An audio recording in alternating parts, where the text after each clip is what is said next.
Welcome, EGA's Army of the Night, to the Bloodstained Community Broadcast. I'm your host, Zombie Mike, and with me I have Dan Adelman and James Petruzzi. So welcome to the show, guys. Thank you. Thank you. Yeah, thanks for your time. All right, so we had an update for Bloodstained. In the last show, Mana confirmed there would be a village, and the January update gave us a video of that area. EGA noted that the village was red due to the Lackey volcanic eruption.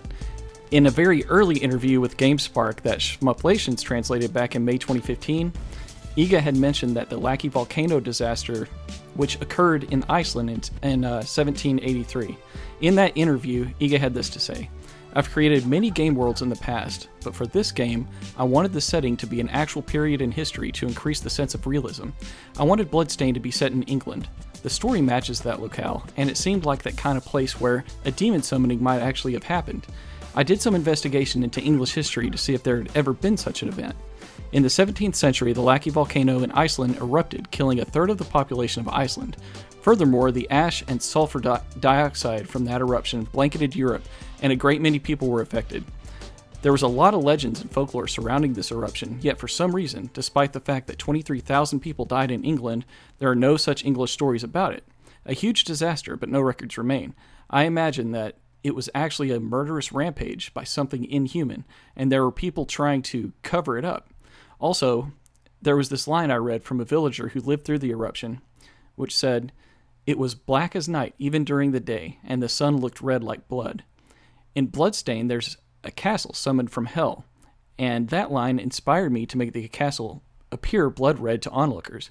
That's the important theme for me in this game, a stronger connection between the world of fantasy and the world of reality." So that's what EGA had to say about the Lackey volcano eruption, which I thought was really cool. And the update that we got included new gameplay footage of the village, and the colors looked really bizarre due to the volcanic disaster. It was kind of hard to tell if it was day or night. As much as tying the game to a point in real history and adding the village itself was compelling, the biggest topic in the community was the graphics and how they looked, and that was a big point of discussion. Tom Happ chimed in of Axiom Verge, and he said, "Something about the environment feels a little off compared to the others, maybe because the geometry is relatively flat, while the building textures and or their normal maps are very detailed and realistic, making it look a bit like everything is cardboard cutouts with a collage of photographs glued on top. I did not get the same feeling from the ship or the castle entrance. I suspect it has to do with those being enclosed spaces while this is more open. I'm not sure how I'd go about improving it. Maybe instead of having the buildings all in a flat plane, have them staggered so that you sometimes are running on the roofs on those in the foreground and other times running on the awnings that stick out from the buildings in the background. Or maybe just having the textures normal maps be a little less photoreal would make them seem less incongruous with the flatness of the buildings." And about 20 days later, in the forums, Mana had responded to address the gathered feedback. And she said that the team is welcoming feedback, and the visuals in the village area were about 80% complete. The area was lacking features such as breakable lights, surface reflection lighting, and she talked about prioritizing visuals versus gameplay and balancing that. And she had this to say about the changes that are coming to that area due to the gathered feedback. Roof platforms will be emphasized differently. They will look more horizontal and flatter where Miriam will land. The thickness will be added to the edge so that it will not look like she's landing on a piece of paper. Doors, carts, bricks on the houses will all change colors. The design team agreed that they look too blended in and that the textures may be overused. She said that the sun will look more like a sun. So in that video, that's not the moon that you're seeing, it's the sun. So that's no moon. Unfortunately, she said, "Unfortunately, the house structures are too expensive to change at this process." And then in parentheses, she says, "Thanks, Tom Happ, for chiming in the Kickstarter comment section." And then she said, "I suggested making the tree leaves greener, and it actually helped lessen the attention to the boxy feel. Another suggestion was to remove the red reflection on the ground." So it looks like the design team is still accepting feedback and responding to it, it's communicating with the backers about any of their concerns. I'm glad she mentioned Tom Happ. That's really cool because it segues right into Dan Adelman joining us. He was involved in that project, and he's quite familiar with Tom's work. Yeah. So for anyone in your audience who's not familiar with me, which I would expect is about 99.9% of those listening, I worked with Tom Happen, handled the biz dev and marketing side of things, while Tom made everything, made 100% of everything that you see in Axiom Verge. So he's, obviously a super talented game developer, and just wasn't as interested in handling the business side. So that's kind of how I came to work with Tom. Yeah, for indie developers, you kind of help take care of all of the business aspects. Is that also what you're doing with Chasm? Exactly. Yeah. So I'm working on 3 different projects. Axiom Verge is obviously one of them, but that launched almost 2 years ago. We're coming up on the 2-year anniversary soon, so Chasm is the second one. We're going to be talking a lot about Chasm, and another game that I'm working on is actually going to be coming out this spring, and that's called Mages of Mystralia. Chasm and Axiom Verge and Bloodstained are all kind of part of the same genre, but Mages of Mystralia is kind of the black sheep. It's a totally different art style, totally different genre and game mechanics. So, yeah, totally different. It looks beautiful. Mages of Mystralia, it looks like you can really combine different types of magic elements together to make your own spells, and it's all very dynamic. So I really like the outside-of-the-box thinking and the creativity that you can do there. And it's got writing by Ed Greenwood. Is that correct? Yeah, the story was written by Ed Greenwood, and for people not familiar with him, he created the Forgotten Realms world of Dungeons and Dragons, which was the foundation of games like Baldur's Gate and Neverwinter Nights. And he's also written a bunch of fantasy novels and is just really well known in the fantasy world. And so, we had this really interesting game mechanic where you can let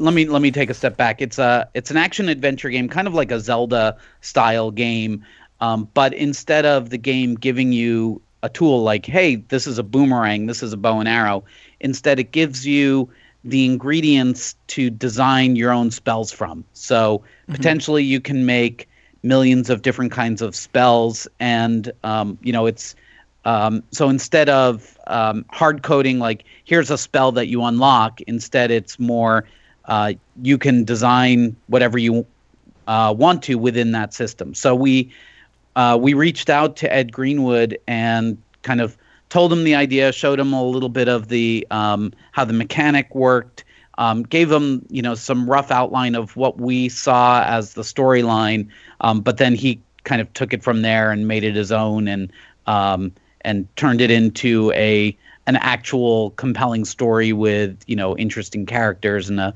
beginning, a beginning, middle, and end, and also true to kind of the fantasy style. There's a whole backstory and lore to the world, so it goes a lot deeper than any of us were originally thinking. Yeah, well, Ed is legendary, and I mean, everything he's touched with the Forgotten Realms, I think, is amazing. I've read a couple of his novels, and it looks like the protagonist for that game, is she a female wizard? Is that?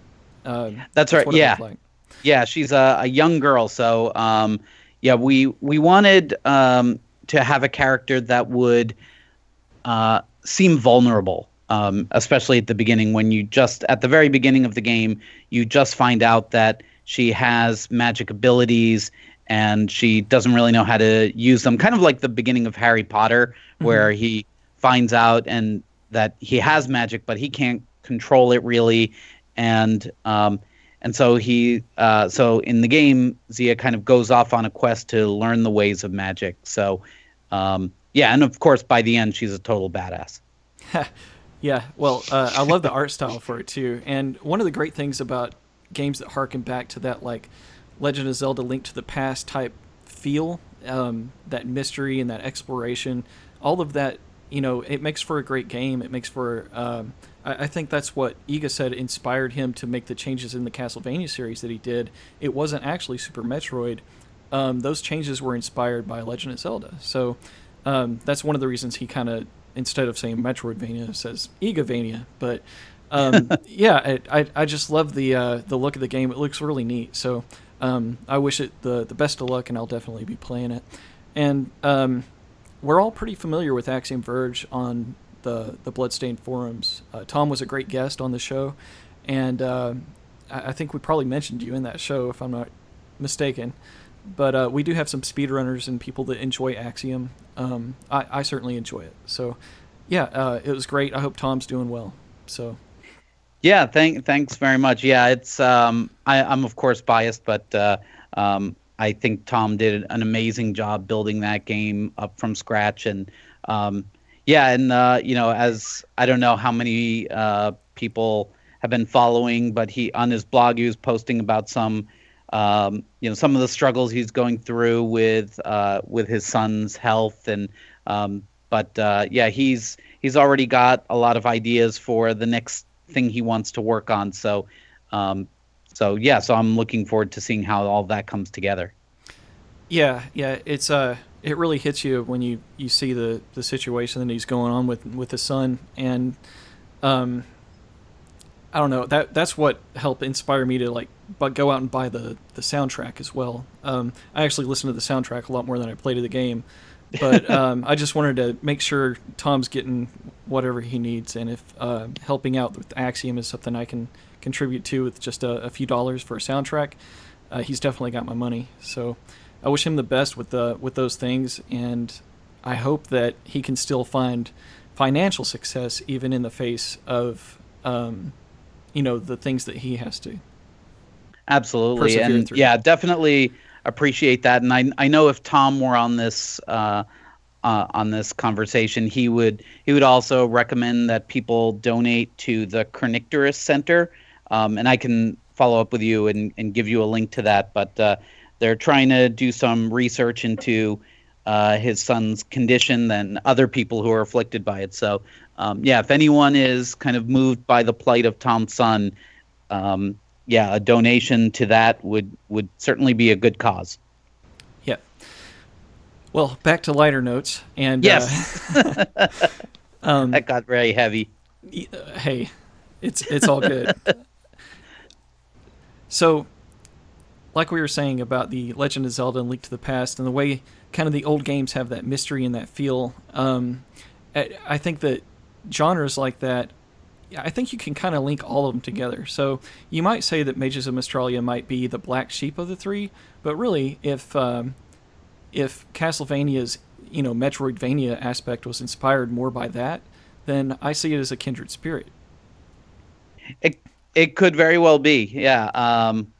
I definitely, now that you mention it, I see some of those parallels between something like Link to the Past and Symphony of the Night. But yeah, at first glance, though, I think of it as like,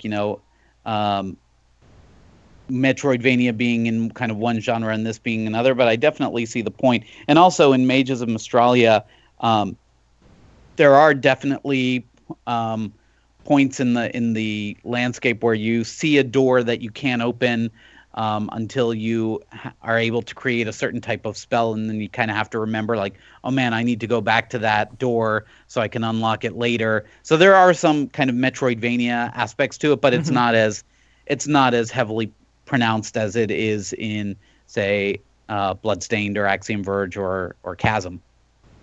I see. So you have what, like 9 years plus experience with Nintendo, and you've also worked with Microsoft as well. And is that correct? That's right. Yeah. So I worked on the original Xbox. I joined the Xbox team probably about a year before the original Xbox launched, and I was there through that entire generation. And then the generation of the Xbox 360, I moved over to Nintendo and started up the digital distribution business at NOA, starting with WiiWare and then DSiWare and the 3DS and Wii U eShops. I see. I've been a Xbox Live fan for a long time, ever since it came out, really, and that's really the reason that I own an Xbox instead of a new PlayStation. My current gen console is the Xbox, and it's just because of how good Live was back then, and I didn't want to lose all of that stuff and the friends that I made during that, and that's what has transitioned over into this current generation for me. So, were you involved in the making Xbox Live what it was? Yeah, I was. I was definitely part of the Xbox Live strategy team when I was there, and this was in the original Xbox days. When so yeah, things like having one friends list for the entire console that would span across all the different games was something that seems pretty obvious now, but was not something that that was really done. In fact, we got a lot of pushback from publishers. Like EA would say, no, we want to own the customer and we want to have a unique sign-in for all the EA games, and Activision wanted a unique sign-in for all of theirs. And so I think it really created a holistic feel for that. You were you on that console, and so it created a holistic feel for the platform. And then there were things that later on for like the Xbox 360, I was there for the planning when people were talking about achievements. And to be honest, I have to admit, at first when I heard of the idea of achievements, I thought the whole idea sounded a little cheesy and just kind of like gimmicky. But I didn't realize like how many people would kind of go through their different friends lists and see which people had unlocked which achievements, and that there would be some people who would just try to collect all the different achievements, and how powerful that metagame would become. Yeah, you underestimated our OCD. Yeah. So I thought that was very successful. So yeah, I agree that Xbox Live, even in its original manifestation with voice across all games, a unique identifier, unique gamer tag across all games, that feature set is really, even today, like 80% of what you really need to have a good, robust online system, and something that we can talk about this later. Nintendo still hasn't really mastered 15 years later. So right. It's definitely one of those things that's easier to pull off or harder to pull off than it seems. Being with Xbox as my current gen console, I'm probably going to play Bloodstained just on PC, but I'm also getting an Xbox One copy. And Microsoft has been very generous with IGA. They gave them a stage space up at the GDC, and at E3 they were in the Microsoft area. So they've really helped IGA out already, and they announced that it's going to have that cross-buy, I believe. Is what they announced at GDC, and I'm not exactly sure if that means we'll be able to play with, people on Xbox will be able to play with PC like Steam and GOG users, but I would like some clarification on that eventually. But that's my hopes. So because it doesn't look like Bloodstained is very popular in the polls on the forums for the thing that backers are going to choose as their platform to play the game on, and I really wish there was something that Microsoft could do to help promote that. Do you have any ideas about what they could do to kind of give more of a reason to play with the Xbox One version of Bloodstained? Yeah, it seems to me that Microsoft is still digging itself a little bit out of that hole that they dug for themselves at launch, when they were announcing kind of what the Xbox One was going to be, and then they kept backtracking on different features, and they weren't explaining those features very well.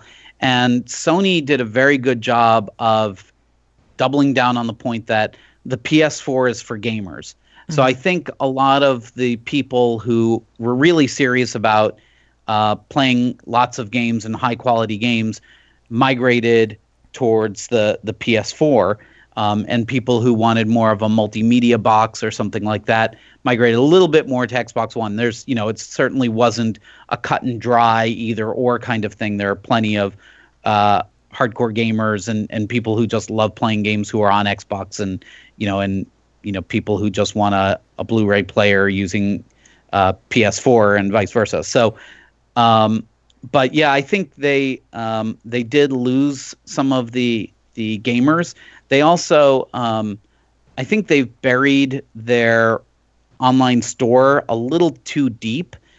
So I think people just kind of got out of the habit of turning on their Xbox and seeing what games they could just download. You kind of have to go like 3 tabs over and then 2 levels deep to get to all of the games. Whereas if you remember on the Xbox 360, it was right there. As soon as you turned on your Xbox 360, all of the newest games and the highest rated games would be right there front and center. And I think I noticed there when they did a big redesign of the dashboard during the Xbox 360 generation, when I think somebody high up in the Xbox group noticed that they were making more money from advertising revenue than they were from selling games, and they just decided let's just sell more ads and maximize revenue there and hit our quarterly numbers. But I think in the process they may have damaged their credibility with gamers. This is pure speculation, though. So, but that would be my guess. Right, and if anyone knows the woes of hidden digital distribution, that was kind of a Nintendo's big problem for a that while. was the bane of my existence, was the clumsy UI that we had to deal with, that there was very little way to highlight what the good games were, what new stuff was coming out. It's definitely much better now, but if anyone remembers WiiWare, there were some great games on that, but they were just buried under a mountain of shovelware that no one could discover what the good games were. Right, and that was totally your realm of like influence, was the indie games and Nintendo. You were like the indie guy for them, right? Yeah. So when I started at Nintendo, this was in 2005, I think it was. Indie games were not really a big part of the industry. So if you remember the original XBLA on the original Xbox, I was going to say Xbox One, on the original Xbox, it was basically a casual games portal on a console. So it was games like Bejeweled and Zuma and Match 3 games and all of this stuff. And that's kind of what everyone assumed digital distribution was for. And when I started at Nintendo, one of the reasons I went to Nintendo in the first place was that I was concerned that gaming was getting really boring, that all the games were just kind of seeming all the same. They were all either first-person shooters or third-person shooters, and maybe the occasional platformer. And then beyond that, it was everything was casual games. So there was nothing kind of in the middle, no new game mechanics being invented, no kind of creative stories. So when I went to Nintendo and I kind of took over the digital distribution strategy, I really emphasized innovation, for lack of a better term, as one of the key goals I wanted to pursue. And at the time, indie game development was really not a thing, because Steam was not a thing really. It existed, but it was not a powerhouse at all. And XBLA was really not open to indie developers. So there were these small indie developers out there who were making cool stuff, but they had really no way to distribute them. They would distribute them as like free games on Newgrounds, or something like that. Experimentalgameplay.com was exactly, yeah.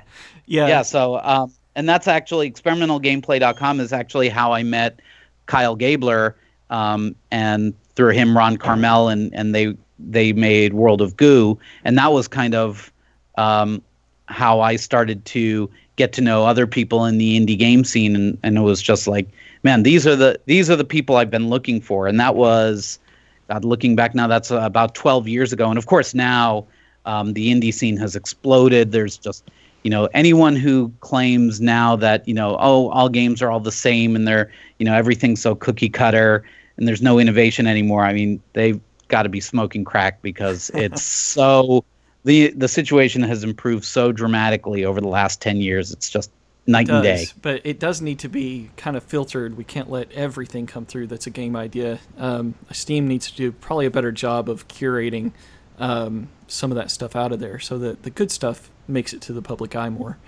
But yeah, I walked into an engineer's office one day and I saw him building this tower of goo, And I was like, wow, what is that? And they said, one of my college friends sent me this game. It's just an EXE. So I Googled it, or whatever I did way back then. You And, Yahooed it. yeah.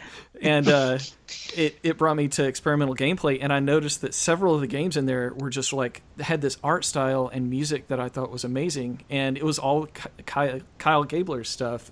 He had this one where there were all these roses laying around, and it was like he had this gravity head, and he'd pull them all to his head, and then he'd like scream, and it would like shoot out, and some of them would stick in her face.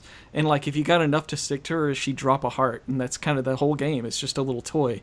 And there was this one like bubble matching game, but it's all of these like gross little viruses that make these great sounds when you pop them, and then the balloons get bigger. And I don't know, there's a whole bunch of really cool stuff. But yeah, it's good that he broke into the indie scene. I hope Kyle's doing well these days too.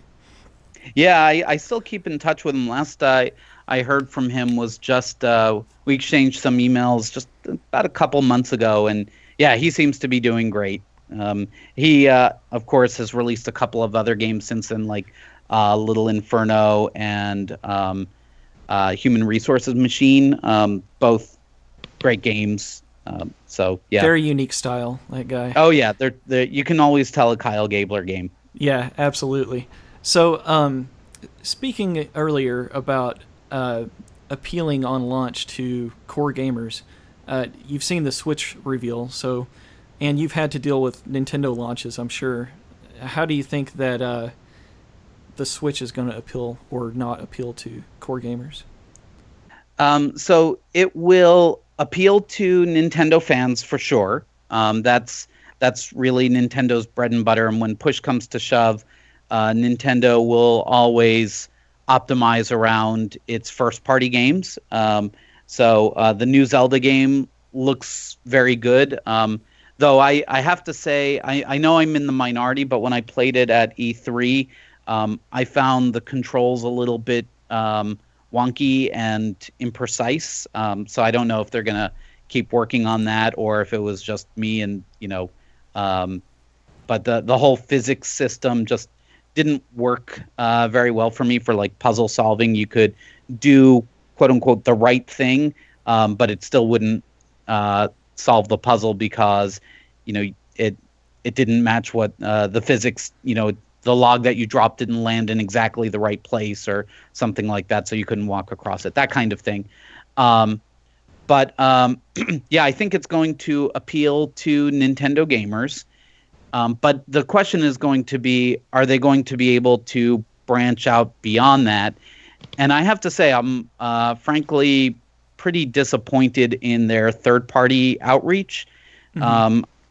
At first, I thought actually it might be something personal because I know everyone on the team, and I approached them about not only Axiom Verge but also Chasm and Mages of Australia, and was getting very little response or very kind of form letter type of thank you, we will let you know when we're ready to talk to you some more. And I thought it was like maybe I had pissed somebody off over there. But then I talked to some other developers with, pretty big hits, and I won't name their names, but they said, yeah, I send them emails all the time and I get zero response. So at least I'm getting a response. It's more of a form letter response, but I do worry that, we're about a month and a half away, and I only know a handful of people who actually have dev kits. From the U.S. side. Europe seems to have taken a very different approach, and there are a lot of European developers with dev kits, so it might be that all of the third-party games that come out on the system are all going to be European developed just because NOA and NOE have different approaches. I see. Well, in the Bloodstained Kickstarter, a stretch goal was reached for the Wii U, and that's the current plan, is IGA's going to release on the Wii U, and there's nothing planned for the Switch. And a lot of people are saying, IGA, you should just ditch the Wii U port, which Armature is going to have to get Unreal Engine 4 to work back on the Wii U when Switch is already ready for Unreal 4. So do you think IGA would be making a mistake by sticking with Wii U over Switch? It'll really depend on a couple of things. First of all, should he also do Switch? I would say absolutely. Everyone should probably try to release on every platform they can, because there's always going to be pockets of people out there that, as long as you can sell enough to cover your dev costs, you want to be able to reach as broad an audience as possible and reach them on whatever system they want to play your game on. And I'm sure there are going to be enough Bloodstained fans who have a Switch that he would be able to recover those costs, especially if the Unreal Engine is already up and running. The other question of, for Wii U is, would Bloodstained recover its development costs? That's a trickier question. I don't know what the porting costs would be. I can say that we launched Axiom Verge on the Wii U about, I want to say 6 months ago. I think it was in October or so. So actually, like, only 4 months ago, and it actually sold reasonably well. We covered our development costs pretty easily. Like, within the first week, it was already profitable, and so I think we have a shorter tail than we do on the other systems. Like, it kind of dropped off after that first week because there were a lot of people who were eagerly waiting for Axiom Verge on Wii U, and then it's much harder to reach everyone else who hadn't heard of it. Right. But I have a feeling that also it'll depend on how much longer it's going to take. The other factor that, of course, Iga and everyone are going to have to take into consideration is all those people who backed it with the assumption that the Wii U version was going to be delivered. How upset would they be if they are completely fine with a Switch version instead? That's one thing, but I'm sure there are going to be a few people who really wanted a Wii U version, are not going to be satisfied with anything else, and then probably the only way to appease those people would be to refund their money if you just ultimately decide that it just doesn't make financial sense to bring it to the Wii U. But at least, as of end of last year, the Wii U still had enough life in it that it made the port for Axiom Verge profitable. So I would say keep going with the Wii U version, unless it's going to be a couple of more years, and then in which case, who knows. So what kind of development costs do you think are associated with making a Switch version? Like, if it was a Kickstarter goal, what do you think would be a good amount of money to crowdsource fund for a Switch version? Yeah, that's a tough question, because I don't know the details of what the development costs would be. I think there are a couple ways to go. One is the internal team, and then just seeing, like, how long would it take the team to do the port, or there are porting companies out there that could do that, and you could send them a build of the game and just get a sense of what would it cost to hire somebody to do the port, and then kind of go from there. I would say you might if I were kind of coaching Iga, and he knows way more about gaming than I do. I would tell him, like, see if you can get an estimate and then set that as your goal. And if you can beat that goal on your Kickstarter, then you're at least guaranteed to break even on that investment. And so that is what he's done with that's what he's done with the Wii U. I thought it was interesting about the controls for the new Zelda game on the Switch. You played it on the Switch, right? Not the Wii U? No, I played it on the Wii U. Oh, I see. Yeah. I have never held a Switch yet. Speaking of genres, crissing and crossing here, it looks like they've added more of an RPG like leveling up system to Link, which is very different than any previous Zelda game. It used to be like the old adventures where you just run around and you kind of have the Metroidvania thing where you get the new item and it allows you to access new places and do new things. And that was kind of Zelda 2 has leveling. Don't forget Zelda 2. Oh, everyone forgets Castlevania 2 and Zelda 2. But I think RPG elements are very interesting. That's one thing that I see Chasm is incorporating too. So I think that like maybe the influences are all kind of meshing together in these genres. They're starting to trade back and forth. I think people have a lot of expectations too, though. Like when Zelda 2 came out, like having experience in leveling a game was like novel, especially for a non-RPG game.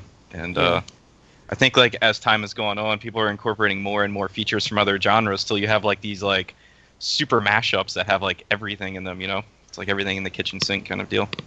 Right, James. So can you give us an introduction to Chasm? Yeah, sure. So Chasm is a project I've been working on for the past 4 or 5 years. Started out as just a little idea, and we eventually did a Kickstarter, and we've been working on it ever since. But basically, the game is a procedurally generated Metroidvania adventure-style game, and you play as this character Dalton, who's trying to become a knight, and he's sent on his first mission to kind of prove himself. And he goes to this mining town to figure out what was happening there. There was like reports of the miners being attacked down in the mines, and by the time he gets there, he finds that a lot of the townspeople have disappeared, and kind of have to get to the bottom of the mystery of what's going on there. So, and then of course, as you play through the game, you find lots of power-ups that help you get to places you couldn't before, in classic Metroid style. Lots of big bosses to fight, mystery, and hopefully everything everybody loves about these kind of games. Right, and it's in the genre that we love. It's the Igavania, Metroidvania type formula of you progress until you get a new ability that allows you to access new areas, but it's like a 2D side-scrolling adventure, more like Castlevania than it is a top-down version of like Legend of Zelda or something like that. Correct, and that was actually one of my big things that I really wanted to focus on when I started putting this game together, because there's been a lot of you have to go back in time now to like 2012, 2013, right? It was actually 2012 when I first started thinking about it. There were no like indie Metroidvania games out there, you know what I mean? Like none of those games that we're accustomed to now like really existed at the time. And right. like I would see like Shadow Complex, Insanely Twisted Shadow Planet, a lot of shadows, I guess. And there's maybe one or two others, but they all kind of like took it and then did something completely different with it, right? Like they kind of took that idea of like the gates and the power-ups, and then they're like, oh, you're a spaceship guy, you're not a dude with a sword just whacking things. And so when I first started working on Chasm, like that was one of the major things I really wanted to bring back to it. Was I want to do a fantasy action game, like medieval combat, just like Castlevania, because I felt like that was like one of the big things that was lost kind of with all these other games that kind of picked up the reins. Like they took it and they did something else with it, which is great, and I think it's innovative, but for those of us like myself and probably you as well, it's like you don't really get that itch scratched where it's like I want all these enemies to kill and random equipment to drop, and just like all those platforming mechanics that you're accustomed to in the combat, and bestiaries, and just kind of all that stuff that like draws you into that game. Yeah, one of the strengths that I think it has is the exploration feel. One of the things that's going to make it unique is it has it's got its key areas that you'll progress through linearly, but in between those, it's completely random, right? It's randomized areas. And I wouldn't. Of course, we love to use the word procedural, not random, because like random kind of leaves too much open. Let's just say that it's like kind of guided randomness, really. It's like basically like we know controlled like okay, chaos. yeah, exactly. It's like we know the player is going to start at point A, and they need to get to B, and we can build a path between those two things, and then we can also say, hey, let's throw in some treasure rooms, and some rooms that'll trap you in, and you got to get out of, and just like different things like that we can throw in. Maybe even like if you had a story point you have to get by, like. So we can tell, we basically made our own level editor, or our own world designer program, so we can like kind of set this up. So instead of like laying out all the rooms ourselves on the grid, like we put the start and end points, and then we can say, okay, make the path between these approximately this many screens long, put all this stuff in it, and then it kind of pops out. So every time you start a new game, it creates that world, and it goes through all those rules, and it creates those paths. So each time you play the game, you're going to be like, okay, I'm at this point, I know I need to get the slide. Like that's always going to be the same, but the exact path that you take to get there will be different every single time. Mm-hmm. And the rooms are hand designed, right? The enemy placements and all the rooms and everything are designed for the powers that you've got up into that point. And it's not like all of the platforms are just chosen by a computer. That's all well designed. It's just that the order of the rooms may be random, and you may get rooms that are different on a different playthrough, or what? Or do you eventually get to see them all? No, you're right. So you'll only see probably a portion of what the game has to offer the first time you play it, because, like I said, like for the first area of the mines, I think we have.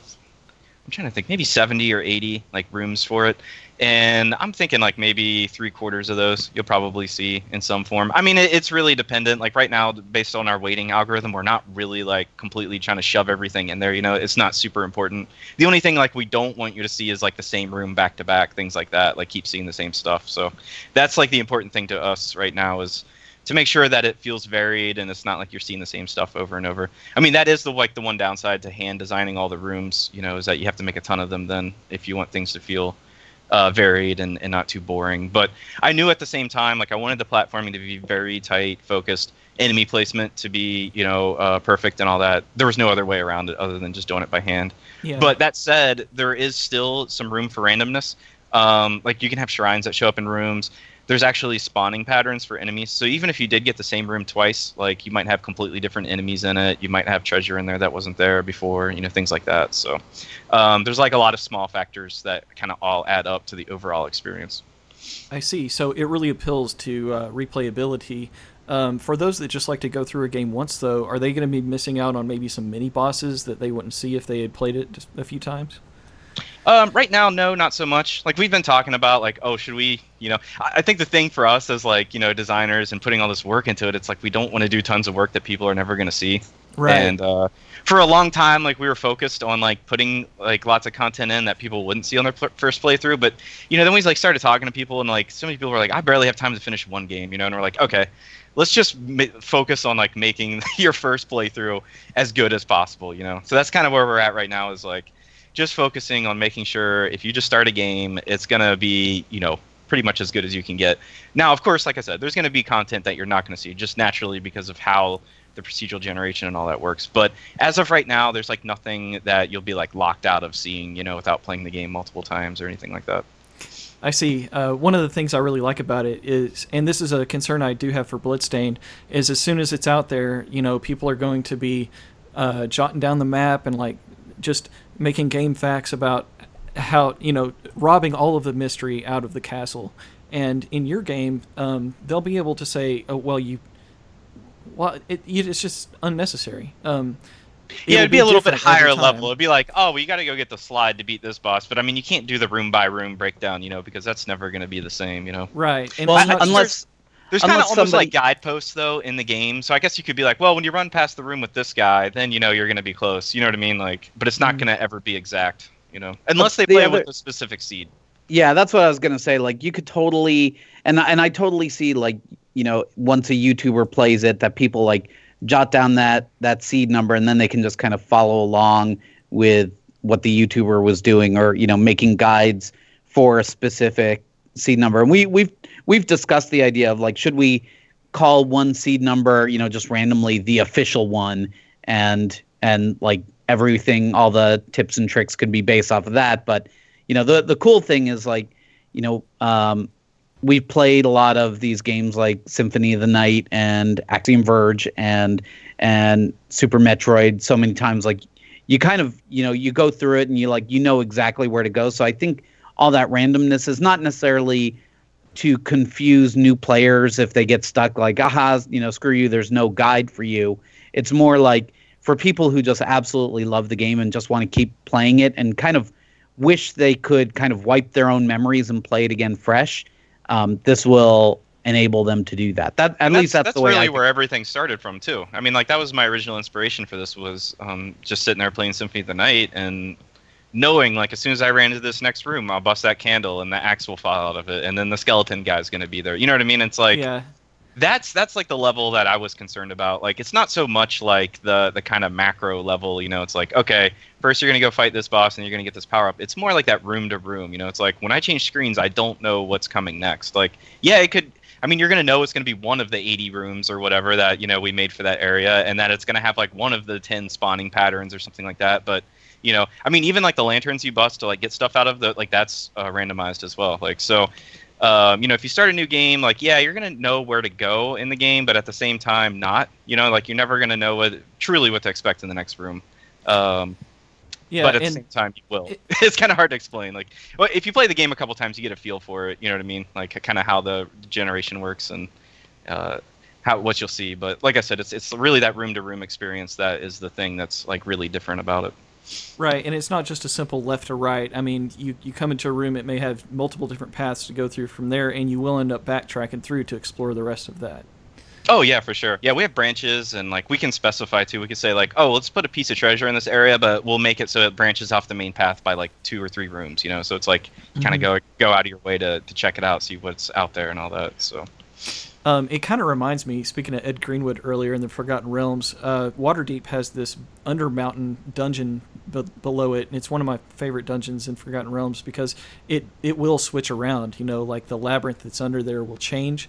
Every time the players go through, it'll be something different. So it's like it's enough to be stable enough for a DM to use, but it's fun enough to where the players never know what to expect. So yeah, and that's kind of the problem like we ran into like when I very first started working on this game, like I was envisioning it more as like a roguelike, you know, and you know, it's like, oh, you die, it's like you just everything starts over and all that stuff. But like if you do that, you really give up a lot, you know, a whole lot. Like you really give up like your whole story mode and like really building a character and all that kind of stuff. So it's definitely tricky, you know, like once you start getting into this stuff and there's so many gotchas and, you know, it's like, oh, I'd really love to do this one thing, but then that ruins everything else, you know. So it's like this constant like balance. But I think we finally figured out for Chasm like what really worked as a standard adventure game, because that's always been my goal. Like once I kind of realized, I was like, okay, I just want to make it an adventure game, but it's always going to be a little bit different every time you play it, you know. I see. Now the story, it looks like it's not like cutscene driven or anything. It looks like you pick up just clues just from your surrounding and the environment, and I love the mystery that kind of adds because you just kind of have to solve puzzles by taking notice of the places that you've been. Yeah, it's definitely not story heavy. I mean, there's a couple of cutscenes and stuff where like there's another character you're talking to that's kind of like helping you out. They're like also trying to figure out what's going on, and so that's kind of how we progress the plot and everything, and kind of keep the player up with what's going on. But I mean, like you're literally talking about like a minute-long conversations, almost to the level of like Symphony of the Night. You know, it's like Maria like runs in the room and says like 3 words, and then she's like booking it out like on her way. You know, so it's kind of like that feel I try to strive for, where it's like you're getting a little bites and pieces like as you keep running into this person, like, you know, there's a little bit of reveal here and there, but for the most part like there's no cutscenes in the game at all. It's like I really wanted to take this game back to the 90s, like in a big way, not just like, oh, you know, we made it pixels and that's good enough, like we'll make the rest of the game all modernized and, you know, telling you what to do every 5 seconds and cutscenes all the time and, you know, just a navigation arrow showing you where to go. It's like, no, it's like everything like I've tried to design it from the perspective of somebody in the 90s, you know, like that was like kind of working in that mindset of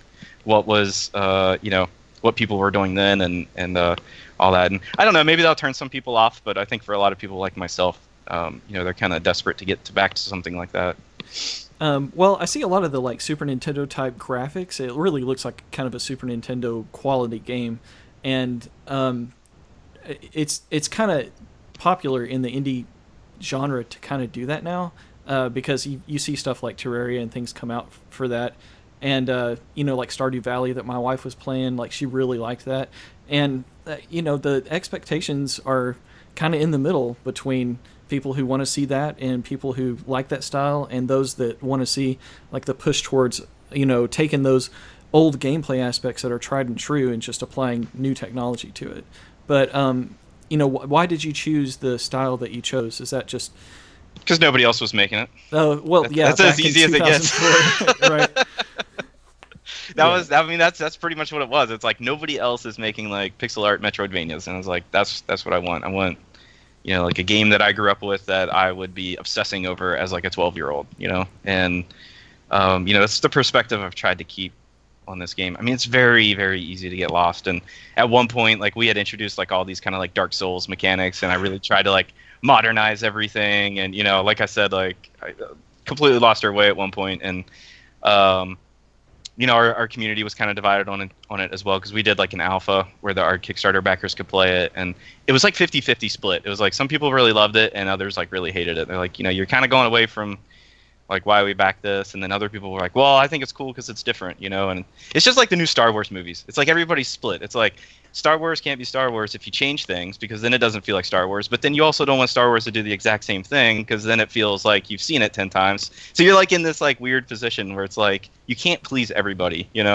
and you can't do everything at once. Like, you kind of just have to pick your battles. So that was when I was like, all right, that's it. Like, I'm kind of going back to like the original concept and just sticking with it, taking all those like modern stuff out, and just really try to double down on like that kind of idea. Because I'd rather just like make something with 100% energy into one idea and make it as best as I can than, just muddy the waters and kind of have this amalgam of like all these different ideas, Yeah, you have a responsibility to please your Kickstarter backers who backed the game that they thought that they were going to get. But during the development process, so much stuff changes. I mean, that is the very like seed of an idea when you first start out with it, and it has to grow into this thing. It could be completely different than what the seed looked like.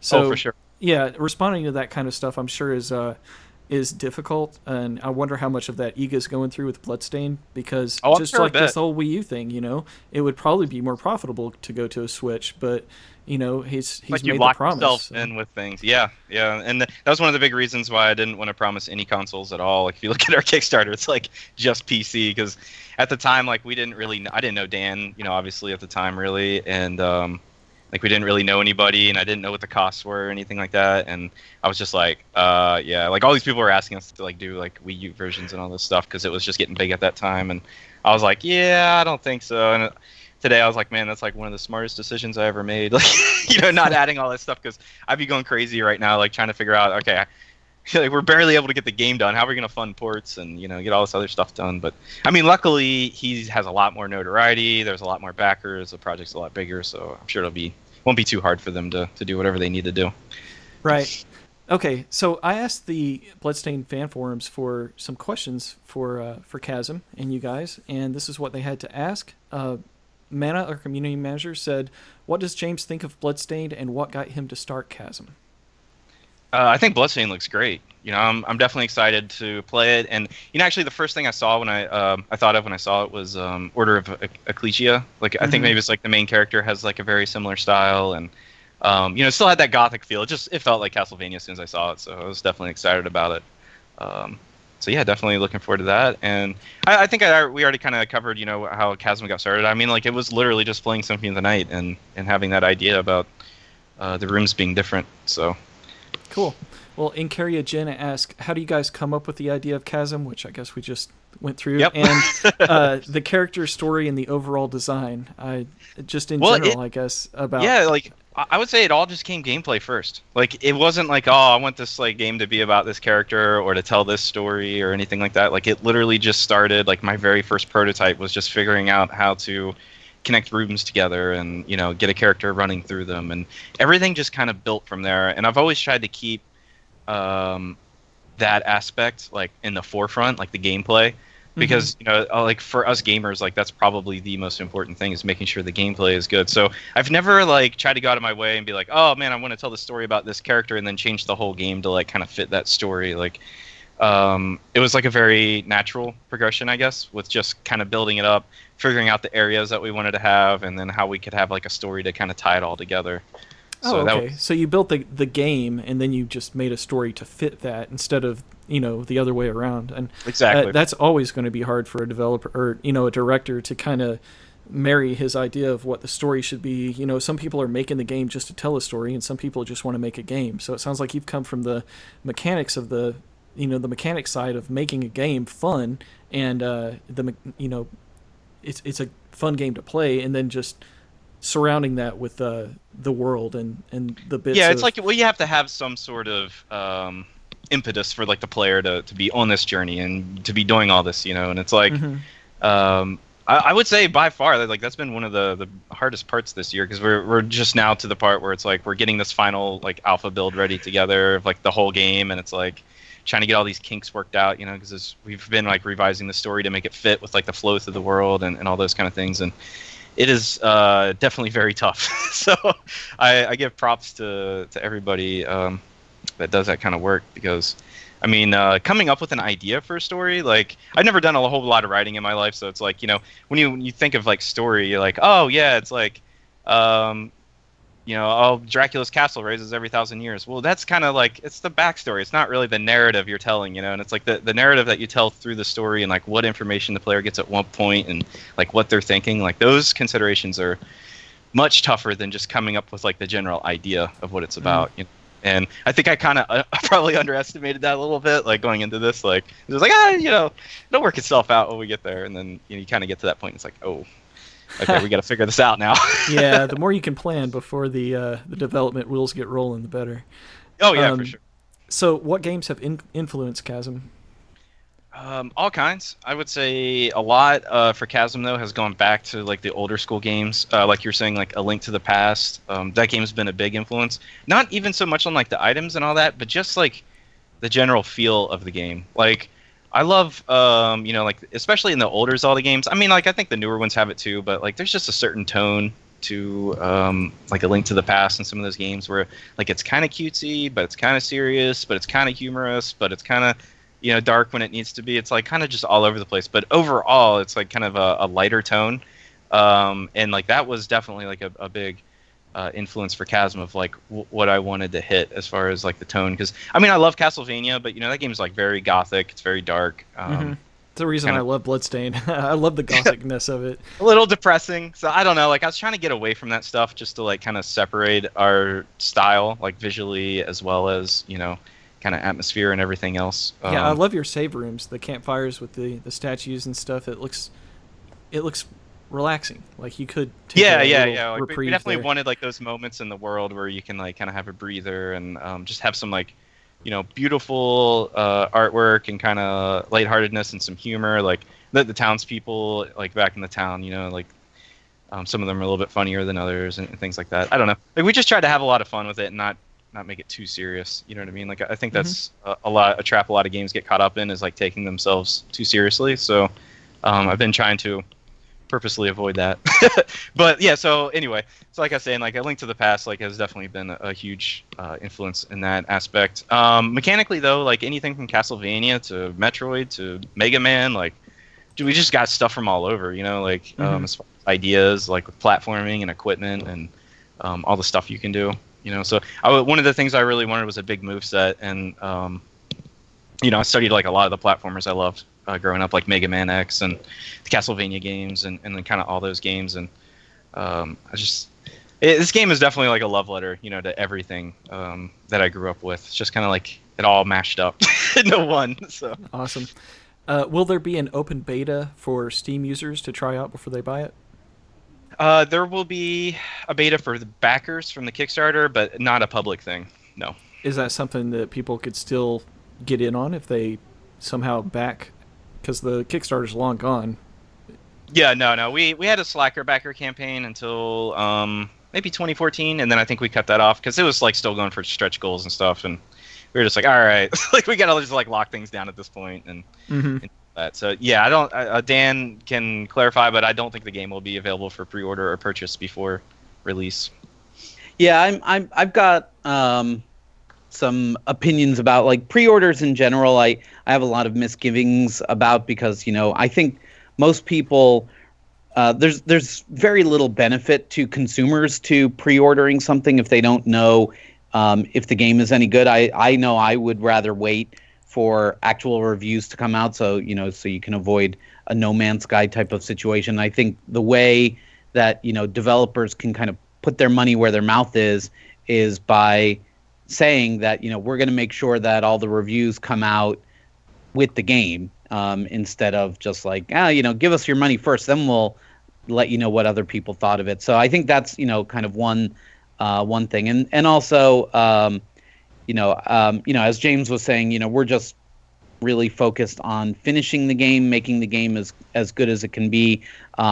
And instead of giving out like incremental builds that are, each one slightly better than the previous one, and, you can see it getting better and better as you go, I would rather wait until the whole game is done and then just blow people's minds when the whole thing is done and say, this is what we set out to create, and this is going to be an awesome experience, instead of like, this is most of what we wanted to do, but more's coming, that kind of thing. Right. It'll probably make for a bigger launch anyway. The numbers will probably look better if people are getting it all at the same time like that instead of Yeah, we've heard that's trickling another in. big bonus to like Steam. It's like when you release your game on there and everybody goes to buy it at once, like that's pushing it up to your top list. So I don't think you want to like kind of stretch that out with the pre-orders beforehand and trickle in, I should say. It's like you want that like big boom all at once. So okay. And Carria also asked how many monsters and bosses are there in the game. That's a tough question to answer, I think, but just a roundabout, like what kind of variety and how many bosses and maybe levels can we look forward to? I would say I don't know the exact number right now. Well, for bosses like we've always been straightforward with. There's 6 main bosses in the game, and then there's going to be quite a few mini bosses to deal with. As far as the monsters, I'm trying to think. I think it was in the range of around 75 to 80. Like I think including the main bosses, we were over 80 at one point. Like we have one big spreadsheet with everything in there in the game. I think it was over 80 rows. Now there might have been stuff in there and stuff that we weren't using, anymore. But definitely shooting to have quite a big cast, of monsters and enemies to kill. So. And what about collectible and usable items? Yeah, we have quite a few of those. We have. As far as usable items, there's like food and all the stuff we'd expect. We also have a potion system that works kind of like Zelda. You have to collect bottles, and then you can fill the bottles with potions to consume. But that kind of limits you as to how many potions you can carry at once. So you can't just save up all your potions like Castlevania and spam them all in the boss. What's the limit on those? Right now, I think there's 3 bottles you can get, and then there's different kind of potions as well. You can fill them with. But my goal is to make the potions like pretty powerful, and then the food is just kind of like if you need a little holdover, like a few HP here or there. So, and then there's also like a lot of keys, different things you can use to unlock things. And then as you unlock the townspeople, they give you kind of side quests. I guess you could call them. Like for the blacksmith, you can collect ore, like different kinds of ore to upgrade like the weapons that are in his shop and things like that. So, there's a lot of just like little collectible things like that you can find in the world and hang on to trade in, for something. So, is there any Easter egg that you'd like to share that's in the game? The floor, yeah, that I saw in your notes here. The floor spike creeper. Yeah, that's we definitely got some homages in there to all kinds of games like Zelda and Metroid and all that kind of stuff. I don't know if there's anything too outright. Probably one of my favorite, one of the earliest ones we came up with is that one of the first things you have to do in the elevator or in the first area is gain access to the elevator, and then when you go down it, like I really wanted like that kind of like Samus pose, like when you're going down the elevator to the next area. Yeah, so we definitely got something in there like that. But honestly, like I can't even think of anything else off the top of my head. But I know there's tons of stuff in there like that like might not be super obvious, but is definitely like kind of in homage to different things like that. Well, there was one note at some point that referenced something like taking an arrow to the knee, and I think I think you removed that in the most recent build because that joke was getting pretty old by the time it would. We took it to all these shows, and then hey, you're saying that, but it's going to come out on the Switch. That's right, it's coming back. True. A 10-year-old joke, Yeah, it's going to become again. It was just one of those things. Like I needed something really quick, and for a note, and came up with it, and like it got some chuckles from people, but then other people were like, "That's probably too obvious." So I was like, "Yeah, But that's kind of how it is. You throw a bunch of stuff at the wall and see what sticks, and. Like I said, the elevator thing's still in there, obviously. So I think like the less obvious references are better. You know what I mean? Yeah, definitely. If you make anything too obvious, it just immediately feels dated. Like that joke was probably dated before I even put it in there, and now it's like you just roll your eyes when you see it. So, when Ego was making Symphony, he left it up to like the animators and stuff to just kind of put their own things in there. That's how we got like the spyglass that looks out to the ferryman, things like that. So, do you let your team kind of put in whatever they'd like? Oh yeah, definitely. We definitely try to make it like a group effort. I mean, I kind of try to steer the ship in the right direction, but everybody's always throwing ideas, out there all the time, and just write them down, and then eventually you get around to it, and you're like, man, I need something. It's like, oh yeah, we had that one idea for that thing that somebody came up with, and we've had like a lot of stuff that's just kind of connected like that. Just throw all these ideas out there and throw them in the vault, and then when you need something, you kind of just go pick it out. So are you entertaining ideas for maybe a franchise, or are you just trying to get this first game done and then you'll think about that kind of stuff later? So I'm so conflicted about this answer. I will say that we already have a complete idea for what we do for the sequel, but at the same time, like I cannot even imagine going straight into a sequel like right after this. So I don't know. Maybe eventually, like obviously if the game does well, we'll keep making games. I mean, that's still even a question for us is like, are we going to be able to continue doing this? So, like nothing's too serious right now. But I would say if we do anything, we'll probably jump to something different. Like I'd love to kind of go back to something kind of arcadey, pick up and play, no story, no leveling, no saving, just pick up and play it, have some fun, and then move on with your life. And hopefully something we could like knock out a lot faster, and have fun doing. So if we do anything next, that would probably be next. But yeah, I do have ideas of where we could take Chasm next and, what else it could do. So. Well, what else was cool about the old school games is they all came with a booklet that came inside, the instruction book and stuff. Mm-hmm. So, Incaria Jin's last question is, any comic book / PDF comic thingy that might come along with the game? Dan? I'm sorry, what was that? Sorry. No, the only reason I brought him up is because they just released a kind of prequel comic book thing for Mages of Mystralia. I don't think we've talked about anything like that yet. I missed the question. Yeah, is there going to be any kind of comic book or PDF or like instruction manual type thing that comes with the game that just kind of promotes the story or adds to the flavor of the game? Sorry, yeah. So for Chasm, we haven't gotten to the point where we're thinking about that stuff, but thanks, James, for highlighting for Mages of Mystralia. We actually, like I mentioned, when we were working with Ed Greenwood, he put together this whole backstory and lore of the world, and so we actually made a webcomic. We worked with Carrie Peach and Brian Clevenger, who are both really well known in the webcomic scene, to create a webcomic telling the story of how Mystralia came to be the way it is. And the events in the webcomic are set about 150 years before the events of the game. So there are no spoilers for the game itself, but like as you play through the game, if you've read the comic, you'll spot some references to, some names that, and events that happened 150 years before, and you'll be like, oh, I know what happened with that. That's Ed Greenwood in a nutshell, man. He builds worlds. Totally. That's what he does. Yeah. Yeah, living, breathing world. So, but yeah, and also, kind of going back to Chasm, we've talked to a bunch of companies that are interested in doing, kind of spin-off products, like, and obviously we need to focus on shipping the game first and making sure that, we're, once launch is like right around the corner, then we can entertain a lot of discussions about, do we do art books? Do we do a physical version with a manual? Do we do, releasing a bunch of the concept art and all of those things, the soundtrack?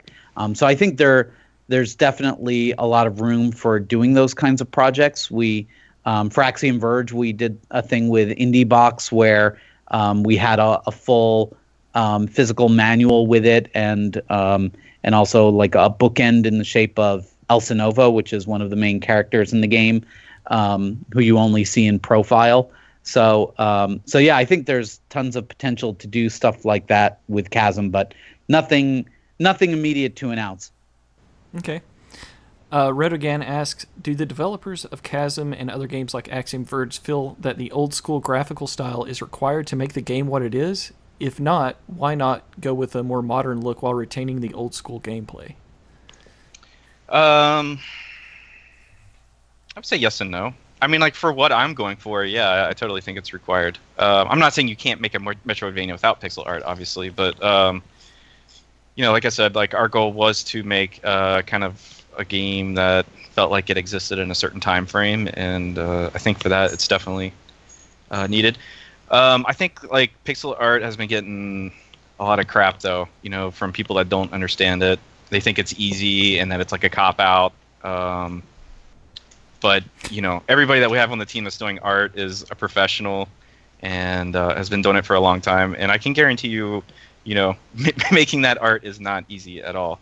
I will say though, on the flip side, we're a very small team. There's only 5 of us, not including Dan, obviously, on the business side. But on the development team, there's 5 of us, 2 artists, myself as kind of designer, programmer, and then a sound guy. So, we're a very small team. But if you were going to make a 3D game, you could not get by with a team that small unless you had somebody that was like truly multidisciplined. Because once you move into the world of 3D, then you start getting into modeling and texturing and rigging and animating. It's like all of a sudden you're like multiplying your team size to make the same assets. So I'm not saying it's easy to make pixel art, but it's at least more economic, That's interesting because, it was kind of sold to us in the Bloodstained Kickstarter that it's easier to go with the more modern approach and use the tools that have been developed for the industry now instead of like the more. We're kind of shown that pixel art was more expensive. Well, it just depends on what your team's trained on, right? If I had a team of like 10 pixel artists, I definitely would not want to be making a 3D game with them. You know what I mean? Like, right. It's like you gotta do with what and it's not exactly like you can just say, oh, you're an artist, you can do concept art or you can do pixel art or you can do 3D art. It's like you want professionals that are good at one thing and they do that one thing well.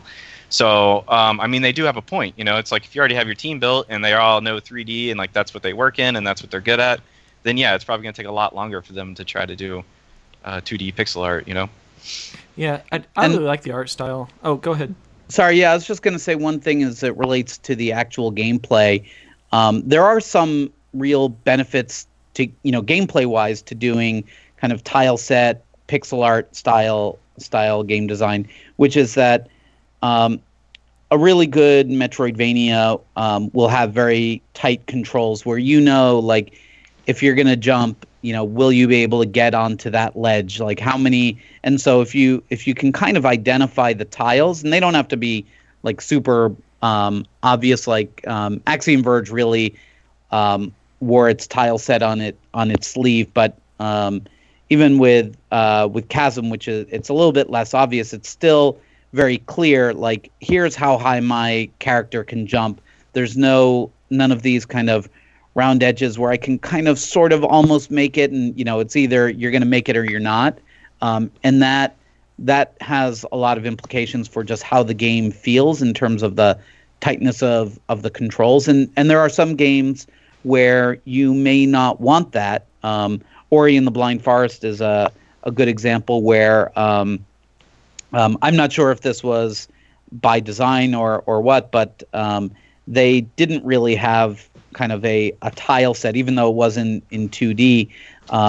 So there were ways like if you just kind of ran off of an edge of a curved corner, you could probably just barely make it onto some ledge, and you'd be kind of wondering like, was I supposed to be able to make that jump, or was I able kind of to break the game a little bit to get somewhere where I technically wasn't supposed to be able to? So and there's no one is better than the other, but it definitely has the graphic style has implications for the gameplay itself. I see. Well, Bloodstained being 2.5D, when I played the E3 demo, it felt really tight. So, do you think that 2.5D can accomplish the same kind of gameplay? I'm sure if anyone can do it, it's Iga. Good answer. Okay. So Goop Sausage asked a few questions. What was your initial reaction when you found out about Bloodstained's Kickstarter campaign? I would say I was not surprised at all. I've been kind of expecting it ever since I saw the oh my god, I just went blank. What's the Mega Man one? Mighty Number 9? Yeah. Thank you. Yeah, I was just kind of expecting the same thing because I was like, man, Iga's probably more popular than him. He's got a lot of fans out there, so I was actually just kind of waiting for it to happen because it just felt like an inevitability, that with him leaving Konami and everything that kind of had happened in that time frame, like I was like, okay, he's getting ready for a Kickstarter or something. Yeah, but I'm totally glad that he didn't just like join another company and work on as like lead designer for some game by Ubisoft or something like that. I'm glad that he formed his own studio to do his own game the way he wants to. So So I thought that was great. And actually, Tom Happ and I went down to the Twitch offices for the launch of the Kickstarter. So we got to meet Iga in person. It was like this big kickoff at the Twitch office where they were kind of talking about other Metroidvanias, and I think Axiom Verge had just launched, and Ego Raptor was there, and Colin Moriarty was there, and Rom Scout was speedrunning Symphony of the Night, and it was just this really cool environment. Iga sat down and played Axiom Verge for a little bit,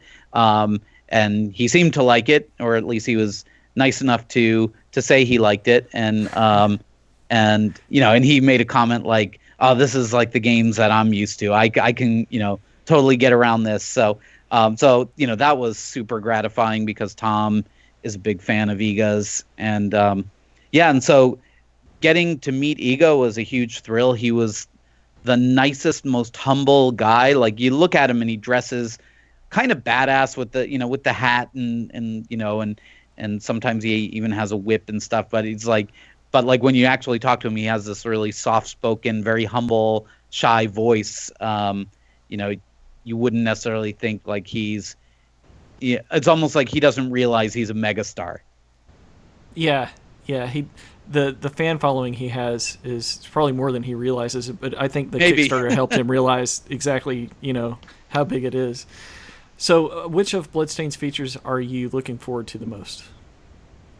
I'm just looking for a new world to explore, more than anything. Like, I think that's pretty much what everybody wants out of these games when it comes down to it, It's like you want to find yourself in this world that you can get lost in and, really enjoy. Dan? Yeah, I would say, I saw a little bit. I wasn't able to play at E3 last year when they had it in the Xbox area, but I was watching other people play it, and just the boss battles looked really cool. So I'm looking forward to seeing all the different bosses in the game. Okay. What does Chasm offer that Bloodstained doesn't? I don't know. Like I said, I guess we're trying to go a little bit more old school with it, and I think Bloodstained's trying to kind of push it forward a little bit. So, hopefully we'll appeal to the same people, but also different at the same time. Yeah, I see a lot of similarities. One of the stretch goals that we unlocked was the roguelike mode, like it'll build a random dungeon. So we will have a little bit of the procedural stuff, but it's not part of the main aspect of the game. One thing that I think that Chasm can offer that Bloodstained doesn't kind of depends on what you have to say about this. Earlier you mentioned that your team built a kind of a tool to build the levels. So is that something that you could perhaps open up to your fans after a certain point to where they may be able to make their own levels and continue their own content? Because that could extend the life of your game indefinitely. It's definitely an interesting idea. I've thought about it, but there's some difficulties to it. Like, our development tools are very much tied into our development environment, and it's not like you just make something and then it's magically in the game. It's like you have to do all this compiling and packing together and all this stuff. So it's not so simple as like you just throw a tool out there and people can just make rooms and they're added. Like, there's a lot more to it than that, and so that definitely complicates things. And at the same time, like, our whole editor is completely custom built for this, and it's kind of like our secret sauce in a way. So it's like, I don't know if we necessarily just want to be putting it out there.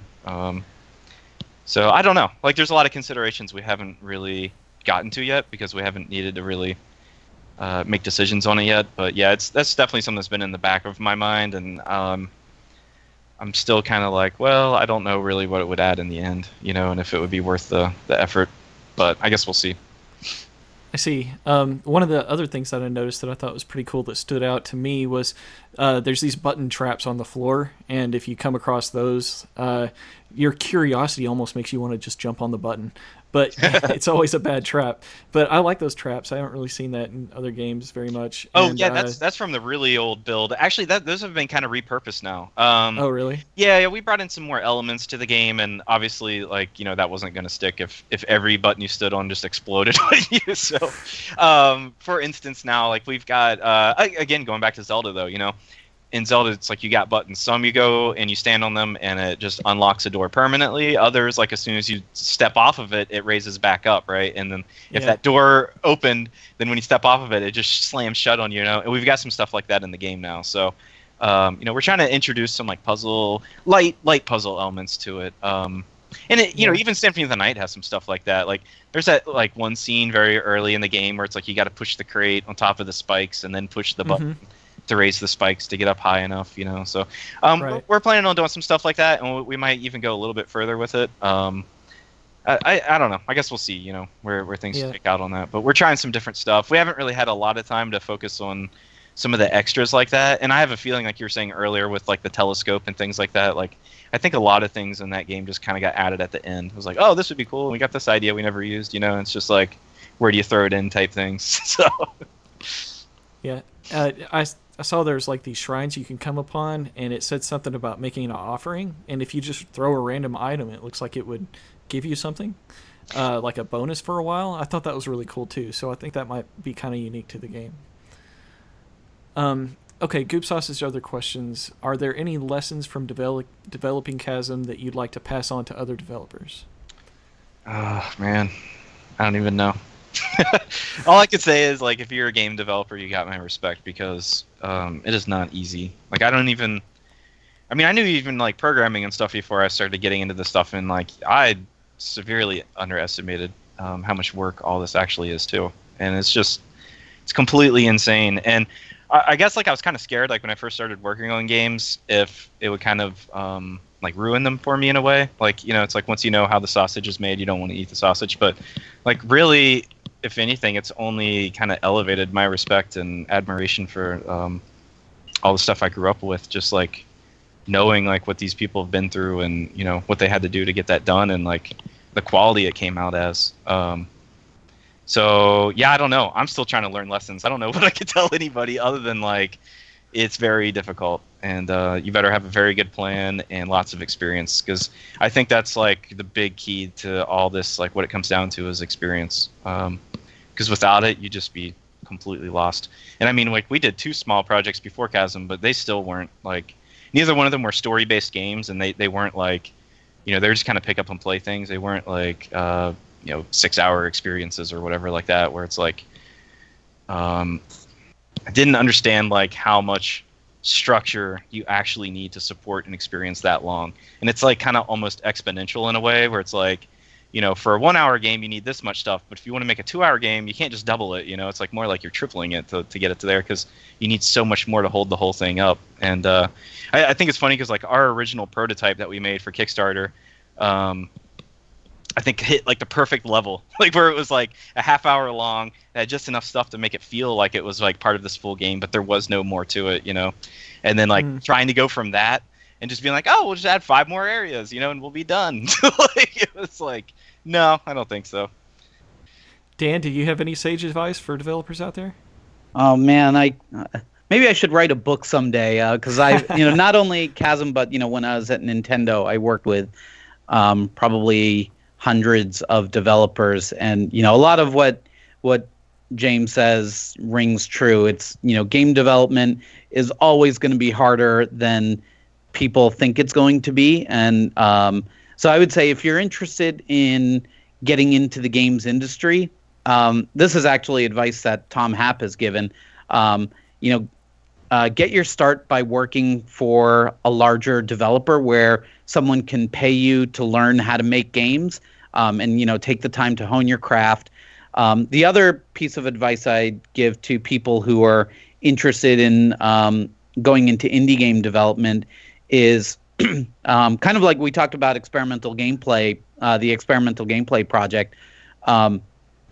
Participate in lots of game jams and make lots of little games, so you can kind of try out different game mechanics and see what's working and what's not working. And if you have this mindset that everything's just a really short 1-week project and then you're going to throw it away, it really makes it easy to iterate and iterate until you find that 1 out of every 20 prototypes you come up with is actually really fun and has a lot of depth and legs to it.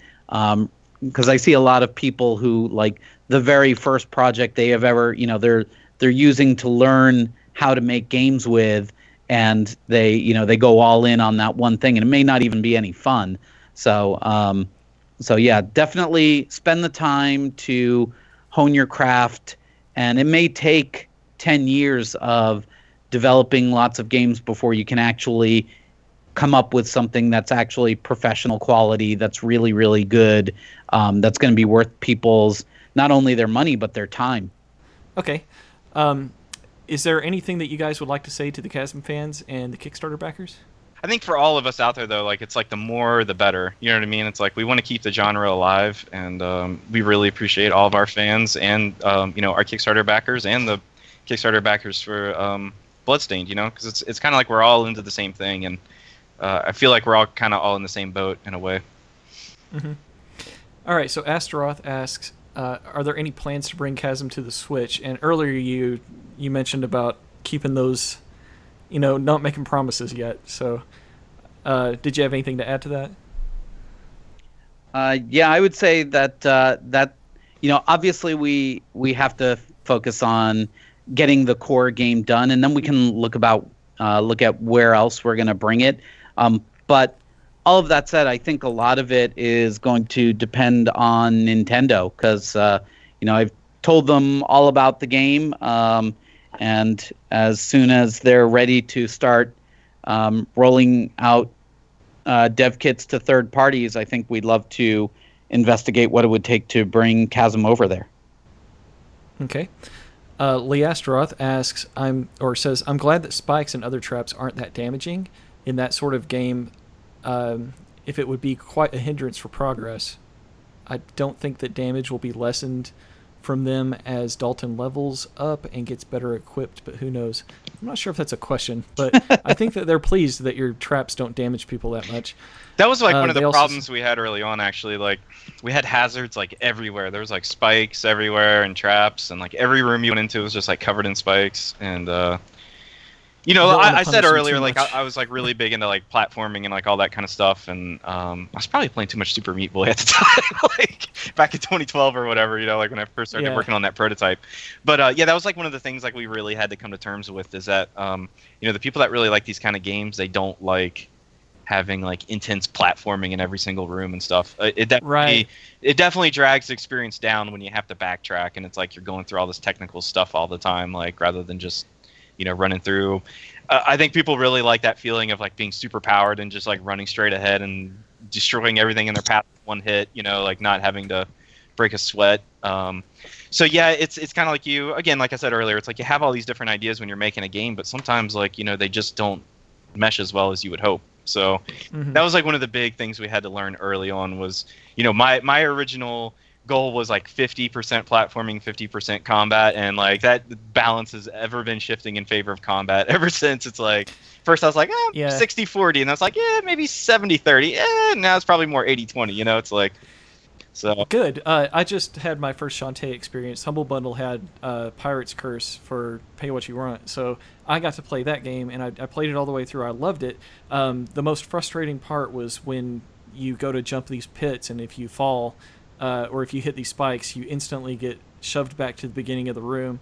And I think Chasm might do the same thing, but Shantae did it very sparingly. They only had it in like maybe one or two areas, but those were like super frustrating areas sometimes, unless you just happen to be a great platformer. So I can understand how it would go in the favor of combat. I don't know if it's a smart move to remove that like 100%, but I definitely favor combat over platforming. Yeah, and I think that's the same way a lot of the people that backed the game felt after they played like our first alpha, private alpha that we released to them. So yeah, like we kind of had to do some course correction, in spots like that. I still want to put like some hardcore platforming in it, but we're figuring out ways how to like isolate it out from the main world. You know what I mean? So it's kind of more of an event thing than like rather than just like constantly running to the world into things just to get around. So. All right, and you asked about, or Lee Astaroth asked about if there's gold, there's a merchant. Will there be an item cap? And earlier you mentioned 3 was kind of the jar that you get, and you fill it with different potions that have different effects.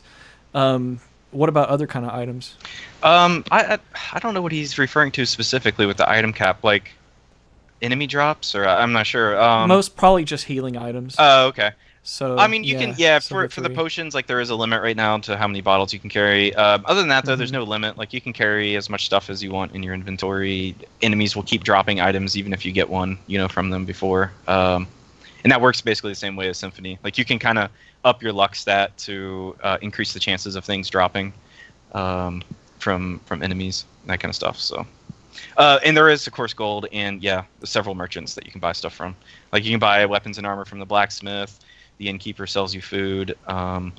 The old crone sells you potions and magical items. And then we also have this, like, crazy old guy called the scavenger. He carries this, like, big sack on his back and kind of travels around the world. And, like, his shop is, like, constantly changing. So he's, like, another kind of cool. Interesting thing. Yeah. Listen, I apologize. I'm going to have to run. But yeah, thank you again for having me on the podcast. Yeah, thank you, Dan. Really appreciate your time. All right. See you later. Take care, man. Later. Right. Bye. Bye. So, James, Leastroth also asked, will there be more than a few lines of text for NPCs? Stereotypes are die hard, So I guess they're talking about like the I am error back in the Legend of Zelda 2 stuff. I don't think it's going to be quite at that level, but yeah, it's not going to be a lot. And that's another one of those interesting things. Like when I went into it, it was like, oh man, we can write so much dialogue for all these characters, and they'll always have all these interesting things to say. But again, it's kind of like one of those things where it's like you want to be true to the time the game was made and capturing that feel. Mm-hmm. And some of that is like it's gameplay focused. Yeah, and some of that's just story going with driven. those stereotypes that people expect. You don't want their text to change every time you talk to them. It feels like you got to talk to them all the time. It's like you want to just know that you've exhausted all the options and you can just move on. You know what I mean? Like that. Right, that's how a lot of people play. They'll just keep talking to somebody till they get the same thing over and over, and they're like, all right, guess that's all they have to say for now. So.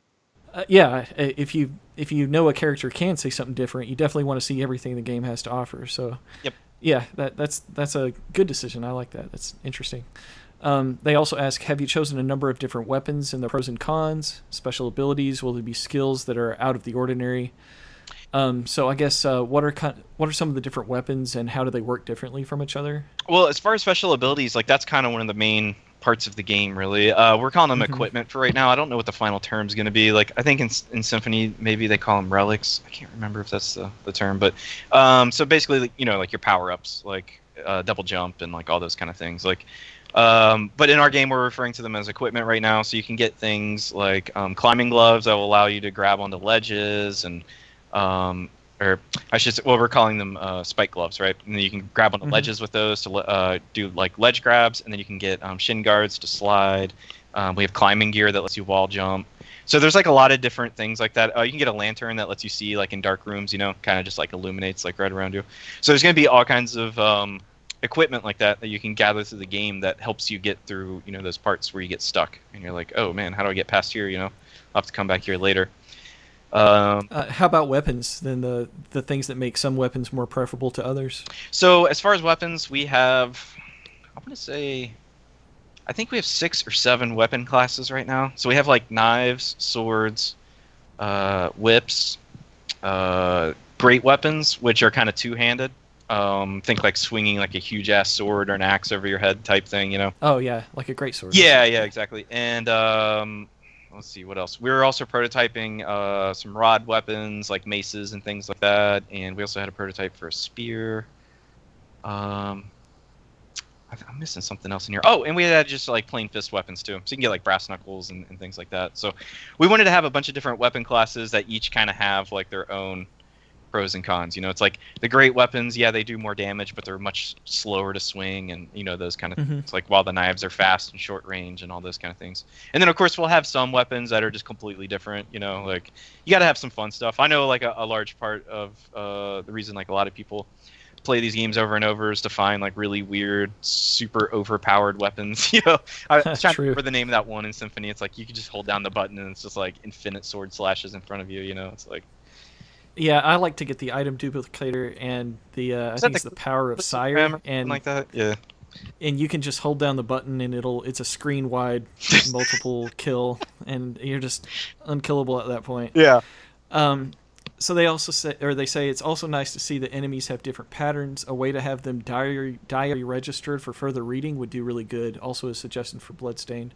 Yeah, we So, yep. you got a bestiary or something like that, an encyclopedia. Yeah, and it works very simply right now. Right now, it's just the first time you kill something, you unlock its entry. I see.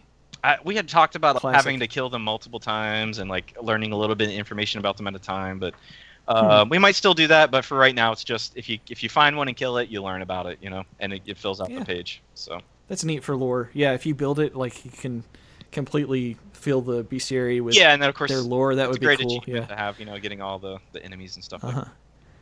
So, are there any penalties for dying, or does it just send you back to your latest save state? So again, keeping with that old school theme, man, it's just like Symphony. If you die, you're done. You just load your last save, so you lose your progress, just like an old school game.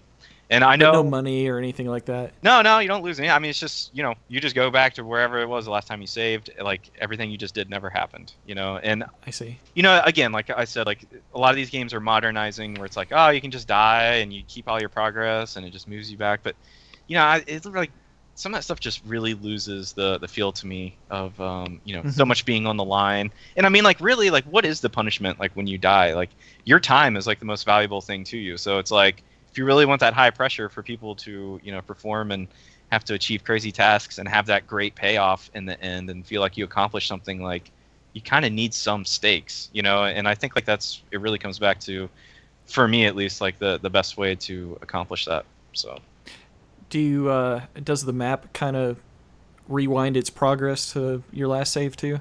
Yeah, exactly. Yeah, okay. All right. Well, I have some of my own questions and comments. I saw that there was a normal mode, maybe a hard mode after you beat it, and a time trial mode. What's the time trial mode? So, yeah, I know some of those were in like the earlier prototype. A lot of that has been cut because, we didn't really know what the game was going to become as it grew. We still have some ideas for extra modes, but right now we're just totally focused on the main story mode.